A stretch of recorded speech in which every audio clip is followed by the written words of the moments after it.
Manchester United n'a pas l'intention de réintégrer l'attaquant anglais Marcus Rashford dans son équipe première la saison prochaine s'il revient de son prêt au FC Barcelone. Selon les dernières révélations du Sun en ce début mai 2026, la rupture semble consommée entre Manchester United et son enfant du pays.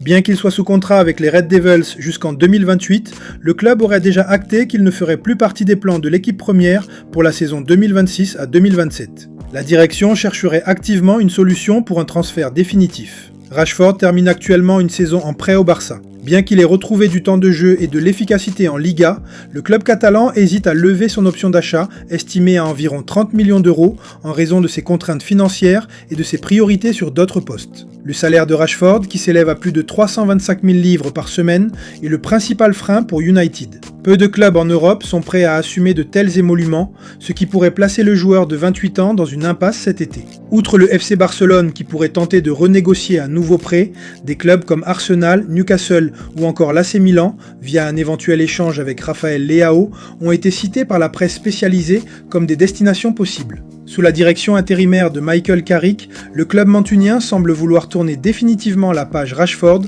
pour entamer un nouveau cycle offensif, laissant l'attaquant anglais dans l'incertitude quant à son futur terrain de jeu pour la saison prochaine.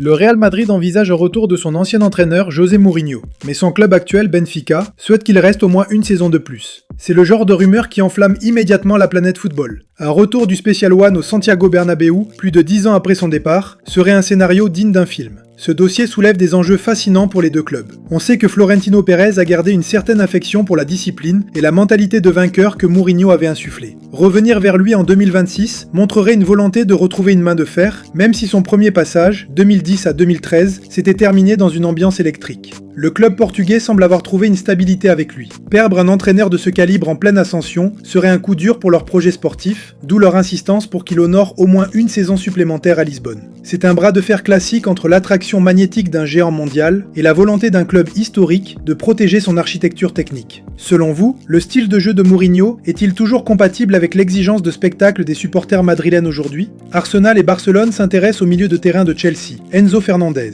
Mais Manchester City est également sur les rangs pour recruter l'international argentin. À 25 ans, Enzo Fernandez est au cœur d'une véritable bataille entre les cadors européens en ce mois de mai 2026. Arsenal semble le plus déterminé, avec des rumeurs évoquant une offre record avoisinant les 150 millions d'euros pour convaincre les Blues. Manchester City le voit comme le successeur idéal pour rafraîchir son milieu, tandis que Barcelone garde un œil attentif sur sa situation, malgré les complexités financières qu'on leur connaît. Le club londonien n'est absolument pas vendeur. Enzo reste une pièce maîtresse de leur projet et son contrat, qui court jusqu'en juin 2032, donne à Chelsea une position de force totale dans les négociations. Bien qu'il ait récemment réaffirmé son engagement envers le club, sous la direction de Callum McFarlane et l'entraîneur par intérim, le flou entourant la direction sportive de Chelsea alimente les spéculations sur ses envies d'ailleurs. C'est un feuilleton qui risque de durer tout l'été. Pensez-vous qu'Enzo aurait plus de succès sous les ordres de Guardiola à City ou dans le système d'Arteta à Arsenal? L'AS Monaco a décidé de lever l'option d'achat de 11 millions d'euros pour Ansu Fati afin de le rendre définitif.